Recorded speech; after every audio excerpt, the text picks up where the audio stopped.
Our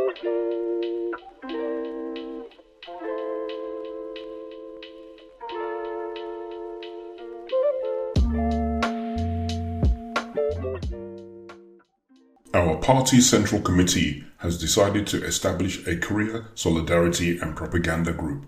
to better expose and oppose the drive to war in the Korean Peninsula.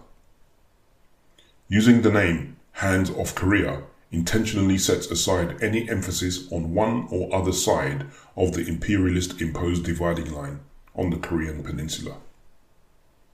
This reinforces the overarching truth that Korea is one, while also recognizing that the struggle for liberation and sovereignty is being waged on both sides of the US-imposed border, albeit under radically differing economic and social conditions. Indeed, Korea remains a global flashpoint, unresolved since the 1953 armistice, in which the US imperialists stared down the barrel of their gun at the defiant and heroic liberated socialist nation in the north, while maintaining a vice-like grip of economic slavery and political servitude on their vassal in the south. Hands Off Korea aims to bring a clear understanding of the situation in Korea to a wider public, both north in the Democratic People's Republic of Korea and south in the so-called Republic of Korea, in a way that resonates with British workers. A main propaganda tool of imperialism is to depict with florid and often bizarre propaganda the Koreans who live in the DPRK, and by extension all Koreans, as being entirely other and inherently different from workers in Britain. This racist lie is intended to foster a smug but baseless feeling of superiority in Western workers.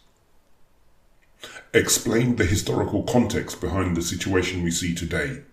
which is characterized by liberated North and occupied South,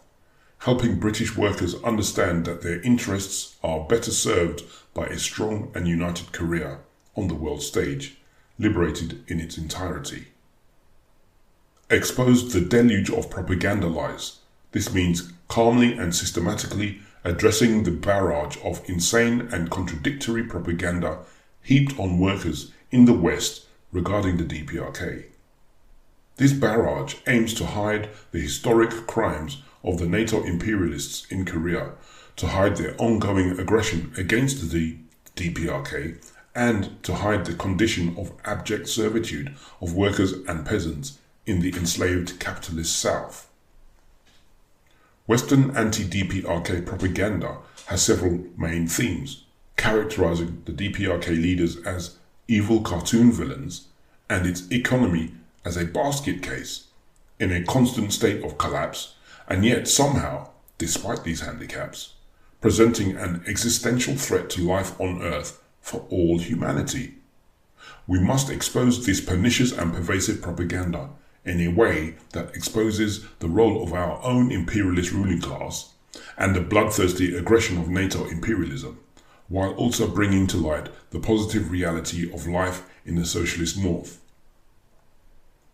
The bourgeoisie uses this falsified, twisted image of the DPRK to convince the working class that however awful capitalism is, socialism is worse, authoritarian and undemocratic, and above all, impractical and inefficient.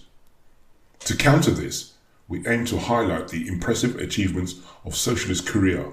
in the face of imperialism's strenuous program of intimidation, sabotage and sanctions, to give the lie to all those who are inclined to believe that the proletariat is unfit to rule. This will also mean exposing the lie of the Southern utopia, how and why this image of the ROK has been manufactured, and the reality that it hides: a life of hyper-exploitation, the abandonment of the elderly, mothers and young people, physical occupation by the US military forces, and the near total control of the South's political, military and economic affairs by US imperialism. Connect the struggles of the Korean people with our own. The real achievements of the DPRK should be linked directly to British workers' demands, and the contrast between the North Koreans' rising living standards and our own precipitously declining ones should be vividly made.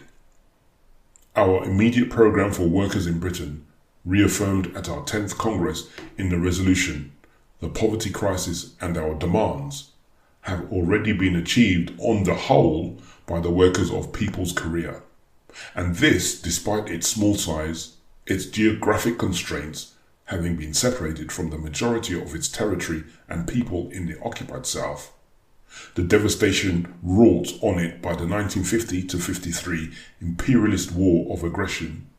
and the ceaseless assaults via genocidal sanctions and military provocations that have deliberately aimed at frustrating all progress and development. If and when the imperialists succeed in reigniting the Korean War, we need to play our part in helping the proletarians of Britain and the wider world understand that they must take the side of the DPRK and the progressive pro-unification forces of the South.